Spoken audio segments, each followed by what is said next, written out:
Bonjour et bienvenue dans ma chaîne Soha's Cooking. Aujourd'hui, on va préparer ensemble les pâtes à la béchamel.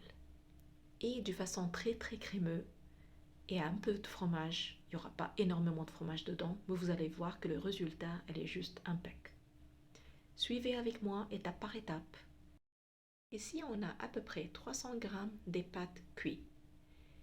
Et là, j'ai 350 g de viande hachée, un oignon haché finement, 500 ml de lait froid. On va utiliser le beurre ainsi que la crème fraîche,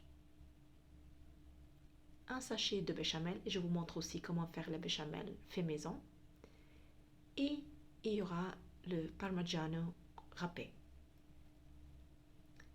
Voici, on va commencer avec la béchamel. Il faut chauffer votre lait au micro-ondes ou dans votre casserole. Il faut que ça sera bien chaud. Versez le contenu du sachet dans un bol. Ensuite, on va ajouter le lait chaud petit à petit pour une question que ça ne devient pas grumeau. On n'aura pas trop de grumeaux. Et puis, dès que c'est bien homogène, on ajoute le lait chaud petit à petit. Puis, baissez le feu et continuez de remuer constamment que ça épaississe. Et dès que c'est assez épais, on le ressort, on remet dans un bol et on ajoute une grande cuillère de crème fraîche. Et on le laisse à refroidir de côté. Normalement, je rajoute un œuf, mais c'est vraiment facultatif, c'est pas obligé. Pour donner l'aspect bien doré. Pour faire la béchamel de zéro, vous mettez une grande cuillère d'huile mélangée avec une grande cuillère à soupe de beurre. Vous faire frire dans la poêle, vous rajoutez la farine, 2 cuillères à soupe de farine, et vous attendez que ça bouillonne comme vous voyez sur la vidéo. Après, vous rajoutez le lait chaud, 500 ml plus 30 ml de crème liquide, et on remue jusqu'à le liquide épaississe. Et maintenant, on va mettre un peu de sel, un peu de poivre. Et si vous voulez mettre un petit peu de poudre de bouillon, c'est aussi très bon. Ou même le noix de muscade en poudre. On va le transférer dans un bol pour refroidir, pour utiliser plus tard. Maintenant, on va préparer la viande hachée qui va au centre, au milieu des 2 couches de pâte. Comme d'habitude, on va mettre l'oignon haché avec la viande hachée et on va bien griller. Et on le laisse de côté. Vous pouvez aussi ajouter une grande cuillère à soupe de sauce de tomate. Ça lui donne un peu de goût, d'acidité si vous aimez bien.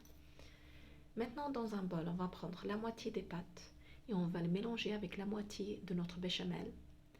Et ça fera notre première couche dans notre plat à four. Là, ici, j'ai utilisé un plat à four qui fait 25 cm x 30 cm pour cette quantité. Alors, là, on met une couche. Le deuxième couche, ça sera la viande hachée au milieu. Et on termine avec une troisième couche des pâtes. Et ensuite, la béchamel par-dessus. Et vous allez allumer votre four et le mettre directement. Vous n'en avez pas besoin d'attendre que le four chauffe. On va le saupoudrer avec un peu de chapelure, peut-être une grande cuillère à soupe ou un peu plus, juste pour couvrir la plupart de votre surface. Et aussi le fromage râpé, le parmigiano qu'on utilise sur les pâtes. Et voici, après 45 minutes au four à 190 degrés, parce que comme vous voyez, tout était cuit. Votre béchamel, la viande hachée, les pâtes. Alors c'était juste une question de faire la surface dorée et de mélanger les saveurs de toutes les 3 couches. Et voilà, une bonne dégustation. Et j'espère que vous avez bien aimé l'explication. Si vous avez des remarques à me faire dans la boîte de messages, n'hésitez pas à le faire. S'il y a quelque chose que vous n'avez pas compris ou moi j'ai pas bien expliqué, vous pouvez toujours poser des questions dans les commentaires. Et j'espère que vous avez bien aimé ma vidéo. Mais moi, en tout cas, j'aime bien partager avec vous tous les petits secrets de la cuisine égyptienne. Et je vous dis à bientôt dans une nouvelle vidéo avec une nouvelle recette. Au revoir les amis.